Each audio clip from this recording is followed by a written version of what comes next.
Welcome to Max recap Hindi. ये William Golding की सबसे पहली नॉवेल पर आधारित ये कहानी है जिसमें बताया गया है कि कैसे कुछ बच्चों का समूह एक आइलैंड पर प्लेन क्रैश होने की वजह से पहुंचते हैं और वहां वो अपनी सभ्यता को स्थापित करने की कोशिश करने लगते हैं। और जो ज्यादा शक्तिशाली होता है वहां वो अपना दबदबा बनाने की कोशिश करता है। साथ ही वो उस आइलैंड से निकलने की भी बहुत प्रयत्न करते हैं। तो कहानी की शुरुआत दूसरे विश्व युद्ध से होती है जब कुछ स्कूली बच्चों को प्लेन से ऑस्ट्रेलिया ले जाया जा रहा था, लेकिन तभी उन पर हमला हो जाता है जिस वजह से उनका प्लान क्रैश हो जाता है। और इस हादसे में एक पायलट और कुछ बच्चे ही बचे होते हैं। बच्चे किसी तरह से अपनी जान बचाते हुए एक आइलैंड पर पहुंचते हैं और लाइफ बोट पर इस हादसे में बचे एक पायलट को भी अपने साथ ले आते हैं, लेकिन वो काफी घायल हो चुका होता है। और अब बच्चों के पास कोई भी बड़ा आदमी नहीं है जो उनका ध्यान रख सके और वो जगह काफी वीरान होती है। रात को बच्चों को भूख लगती है और उनके पास किसी भी तरह का राशन नहीं होता। तभी उनमें से जो सबसे बड़ा बच्चा होता है जिसका नाम राल्फ है, वो कहता है कि अभी रात को हम सभी आराम करते हैं और सुबह होने पर हम खाने का इंतजाम करेंगे। राल्फ सभी बच्चों में से सबसे बड़ा बच्चा होता है और वो काफी समझदार भी होता है। अगली सुबह इन्हीं में से एक लड़का जिसका नाम साइमन है, उसे पीने के लिए एक जगह पर साफ पानी मिल जाता है। वो उस पानी को पीता है और अपने बाकी साथियों को भी इस बारे में बताता है और सभी जाकर उस जगह पर पानी पीते हैं। जिसके बाद कुछ बच्चे आइलैंड को अच्छे से देखने के लिए ऊंची जगह पर जाते हैं और कुछ बच्चे खाना इकट्ठा करने में लग जाते हैं। और तभी इस बीच एक बच्चे को समुद्र से एक शंख मिलता है जिसका नाम पिगी होता है। उसके मोटे शरीर की वजह से सभी उसे पिगी बुलाते हैं। पिगी उस शंख को राल्फ के पास ले आता है और जब राल्फ शंख को बजाता है तो सभी बच्चे किनारे की ओर भागते हुए आ जाते हैं। वो जानना चाह रहे होते हैं कि यह किस चीज की आवाज है। राल्फ उनसे कहता है कि ये शंख जिस किसी को भी दिया जाएगा उसे ही बोलने का मौका मिलेगा। राल्फ उन्हें बताता है कि इस आइलैंड पर कोई भी नहीं रहता, हम सभी को एक साथ मिलकर रहना होगा और एक दूसरे का ध्यान रखना होगा। और हमारे पास अब भी एक आशा है कि हम सभी अपने घर पहुंच सकते हैं क्योंकि हमारा एक पायलट अब भी जिंदा है। तभी पिगी कहता है कि कोई भी नहीं जानता कि हम कहाँ हैं और शायद हमें कोई बचाने तक ना आए और ना ही हमारे पास कोई ऐसी चीज है जिससे हम अपनी लोकेशन उन्हें बता सके। राल्फ कहता है कि हमें हार नहीं माननी है, हम सभी यहाँ से निकलने के लिए हर वो प्रयत्न करेंगे जो हम कर सकते हैं। इसके लिए हमें सबसे पहले पहाड़ की चोटी पर जाकर आग जलानी होगी जो हमेशा जलती रहे, ताकि अगर कोई प्लेन यहाँ हमारे ऊपर से गुजरे तो उन्हें पता चल सके। और इसके लिए हमें रूल्स बनाने होंगे। तब जैक कहता है कि मैं आग जलाने का काम करूंगा। वहीं कुछ बच्चे कहते हैं कि हमारा लीडर राल्फ नहीं हो सकता, हमें जैक को अपना लीडर बनाना चाहिए क्योंकि वो सबसे पुराना है। पर कुछ बच्चे कहते हैं कि हमारा लीडर राल्फ ही रहेगा क्योंकि वो हम में से सबसे बड़ा है। जैक राल्फ के लीडर बनने पर उसे बधाई देता है, पर राल्फ सबसे कहता है कि इससे कोई फर्क नहीं पड़ता कि हमारा लीडर कौन है, हम सभी को मिलकर एक साथ काम करना होगा। वे अपना सबसे पहला काम शुरू करते हैं जो कि रहने के लिए कैंप बनाना होता है। वे कैंप बनाने में लग जाते हैं। तभी उनके पास पिगी आता है और वो कहता है कि हमें प्लेन का मलबा ढूंढना चाहिए और मदद आने तक हम सभी को खुद को सुरक्षित रखना होगा। जैक कहता है कि हमें यहाँ ढूंढने कोई भी नहीं आने वाला। और रही बात प्लेन की, तो प्लेन पानी में पूरी तरह से डूब चुकी है। पेगी कहता है कि ये सब कहकर तुम सभी को डिमोटिवेट कर रहे हो। जैक उसकी बातें सुनकर उसका मजाक उड़ाने लगता है जिस पर वहाँ सभी बच्चे हंसने लगते हैं। पेगी सभी बच्चों में सबसे स्मार्ट बच्चा होता है, वो काफी इंटेलिजेंट होता है और जैक को जब कभी भी मौका मिलता है वो हमेशा पिगी का मजाक उड़ाता है। और वहाँ जितने भी बड़े बच्चे होते हैं सभी जैक को अपना लीडर मानते हैं और छोटे बच्चे राल्फ को। जिसके बाद अब सभी लकड़ियां लेकर पहाड़ की टॉप पर जाते हैं और पिगी के चश्मे की मदद से वहां आग जला लेते हैं, लेकिन आग की लपटें हवा के रुख से फैलने लगती है जिससे कि पास का एक पेड़ जलकर खाक हो जाता है। और वहां वो आग को हमेशा जलाए रखने के लिए कुछ बच्चों को रखते हैं। और अब रात हो जाती है, सभी बच्चे आग के पास बैठे होते हैं। तभी जैक उन्हें एक डरावनी कहानी सुनाता है जिससे कि कुछ बच्चे डर के मारे रोने लगते हैं। अगले दिन राल्फ और जैक किनारे की ओर टहल रहे होते हैं जहाँ राल्फ को इन हालातों को लेकर सभी बच्चों की चिंता हो रही थी। वहीं जैक को इस चीज से कोई भी फर्क नहीं पड़ रहा होता। शाम को आग के पास बैठे बच्चों को एक छिपकली दिखती है जिसे वो भूनकर खाने लगते हैं। अगली सुबह में दिखाया जाता है कि कैप्टन बेंसन पूरी तरह से ठीक हो चुके हैं। वो बच्चों से कहते हैं कि अब तुम्हें चिंता करने की जरूरत नहीं है क्योंकि हमें बचाने के लिए आर्मी आ रही है, तुम सबके सब तैयार हो जाओ, हमें निकलना होगा। लेकिन तभी अचानक से साइमन की आंखें खुल जाती है। दरअसल ये एक साइमन का सपना होता है। वो देखता है कि जख्मी बेंसन अब भी बेहोश पड़ा हुआ है। अगली सुबह राल्फ नोटिस करता है कि कुछ बच्चे अपनी मनमानी कर रहे हैं और राल्फ की बातें नहीं मान रहे होते।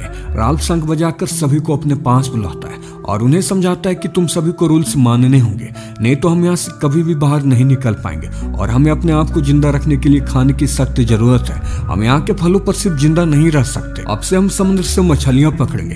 तभी उनमें से कुछ बच्चे कहते कि हमारा चाकू के साथ कुछ और भी सामान गायब है, हमें चोर को पकड़कर सजा देनी होगी।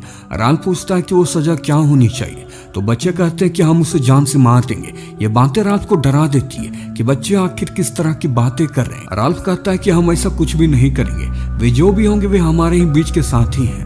और राल्फ की ये बातें सुनकर बच्चे उसका मजाक उड़ाने लगते हैं। जिसके बाद राल्फ कुछ बच्चों को लेकर मछलियां पकड़ने जाता है, लेकिन जब वे मछली पकड़ रहे होते हैं तभी वहां पर कुछ बच्चे अचानक से उन पर पत्थर फेंकने लगते हैं, जो जैक के ही ग्रुप के ही होते हैं। और ये जैक ही करवा रहा होता है क्योंकि वो वहां का लीडर बनना चाह रहा होता है। लेकिन जब राल्फ उन पर चिल्लाता है तो वे रुक जाते हैं। अगले दिन जैक अपने साथियों के साथ लकड़ी का हथियार बना रहा होता है ताकि वो सुअर का शिकार कर सके। और जब वे लकड़ी की धार तेज कर रहे होते हैं तभी उन्हें झाड़ियों के पीछे कुछ महसूस होता है। उन्हें लगता है कि ये शायद सुअर हो। वो फौरन से सभी अपना हथियार उठा लेते और झाड़ियों की तरफ भागते, लेकिन वहां वो देखते हैं कि यहाँ पर कोई सुअर नहीं बल्कि उनका कैप्टन है। कैप्टन बेंसन को होश आ चुका होता है, लेकिन इन्फेक्शन और तेज बुखार ने उन्हें डिल्यूजनल बना दिया होता है। वो प्लेन के हादसे से उभर नहीं पा रहे थे। इसके बाद बच्चे कैप्टन बेंसन को वापस टेंट में ले आते हैं। जैक कहता है कि क्यों ना हम कैप्टन को मार दें, लेकिन राल्फ ऐसा करने से मना करता है। वो कहता है कि हमें कैप्टन का ध्यान रखना होगा, वापस से पहले की तरह ठीक हो जाए और वो हमारे ही साथ अपने घर जाएंगे। अगली सुबह जब बच्चे जागते हैं तो वो देखते हैं कि कैप्टन बेंसन टेंट में नहीं है। बच्चे कैप्टन को सभी जगह ढूंढने लगते हैं। तभी उन्हें किनारे की और चट्टानों पर कैप्टन के कपड़े मिलते हैं। वो कैप्टन को उसी जगह के आसपास ढूंढते हैं, पर कैप्टन उन्हें कहीं भी नहीं मिलता, जिससे बच्चों को लगने लगता है कि कैप्टन मर चुके हैं। लेकिन साइमन मानने को तैयार नहीं होता कि कैप्टन बेंसन मर चुके हैं, पर राल्फ उसे समझाता है कि वो अब मर चुके हैं। अगले दिन कुछ बच्चे शिकार पर निकले होते हैं, तभी उन्हें एक सुअर नजर आता है। वे उस सुअर को पकड़ने की कोशिश करते हैं और उन्हीं में से एक लड़का सुअर पर अपने चाकू से हमला करता है, लेकिन सुअर भाग निकलता है। तभी जैक नोटिस करता है कि उसके साथी ने सुअर को घायल कर दिया है। वो चाकू में लगे सुअर के खून को अपने उसी साथी के चेहरे पर निशान लगाता जिसने सुअर को घायल किया था। जैक उसकी बहादुरी और सम्मान के तौर पर ऐसा करता है।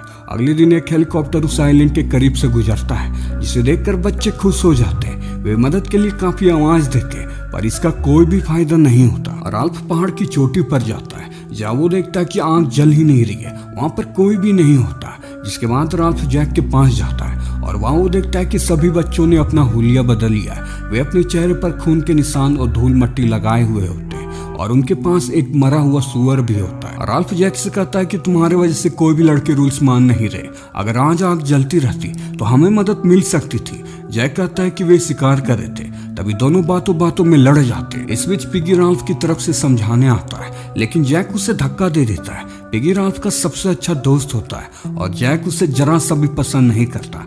जैक अब बच्चों का लीडर बन चुका होता है, पर फिर भी कुछ छोटे बच्चे राल्फ की तरफ ही रहते। जैक कहता है कि अब से हम शिकारियों की एक अलग ही टोली रहेगी। हालांकि राल्फ उन्हें फिर से समझाने की कोशिश करता है, पर जैक राल्फ की बात नहीं मानता और वे अपना शिकार लेकर वहां से चले जाते हैं। और रात को जब सभी सोए होते हैं तभी मौसम बिगड़ने लगता है और बहुत ही तेज हवाएं चलने लगती है, जिससे कि राल्फ जग जाता है और वो समझ जाता है कि एक बहुत ही बड़ा तूफान आने वाला है। राल्फ जल्दी से सभी बच्चों को उठाता है और सभी एक सुरक्षित जगह पर चले जाते हैं। अगली सुबह हमें दिखाया जाता है कि जंगल में तूफान से काफी तबाही हुई, पर सभी बच्चे पूरी तरह से ठीक होते हैं। वहाँ उन्हें कुछ केले मिलते हैं जिन्हें वो आपस में बांट कर खाने लगते हैं।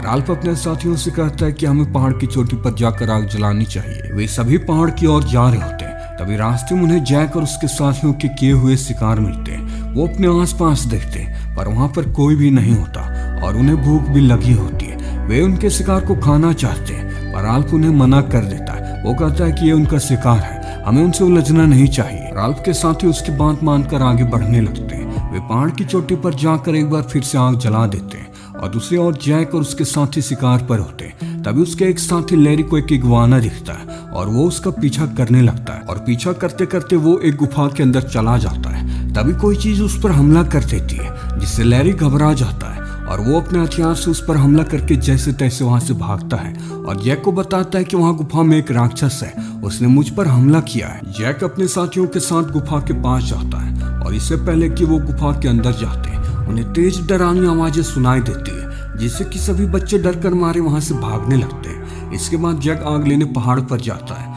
और वहाँ राल्फ के साथियों से उस गुफा के राक्षस के बारे में बताता है और कहता है कि ये तुम राल्फ को भी बता देना। राल्फ अपने साथियों के साथ अपने एक साथी को वापस लेने जैक के पास जाता है, जो कि राक्षस के डर से अब उनके साथ ही रह रहा होता है। जैक के साथ उन्हें रोकते हैं और उनसे चाकू मांगते हैं, लेकिन पिगी कहता है कि हम तुम्हें चाकू नहीं देंगे, वो कैंप का है। उसी रात जैक अपने गिरोह के साथ टेंट पर हमला करता है और उनसे चाकू छीन लेते हैं और जाते जाते वे पिगी के चश्मे को भी डैमेज कर देते हैं। पिगी अपने टूटे हुए चश्मे को देखकर रोने लगता है, क्योंकि वो बिना चश्मे के ठीक से देख नहीं सकता। अगले दिन जैक और उसके साथी सुअर का कटा हुआ सर लेकर गुफा के पास जाते हैं। वो राक्षस को भेंट चढ़ाना चाहते हैं ताकि राक्षस उन्हें नुकसान ना पहुंचाए, और सिर को गुफा के सामने छोड़कर भाग जाते हैं। साइमन वहां छिपकर ये सब देख रहा होता है। इसके बाद जैक अपने गिरोह के साथ राल्फ के कैंप में जाता है और कहता है कि हम शांति चाहते हैं और आज की रात हमने एक दावत रखी है जहाँ तुम सभी भी आ सकते हो।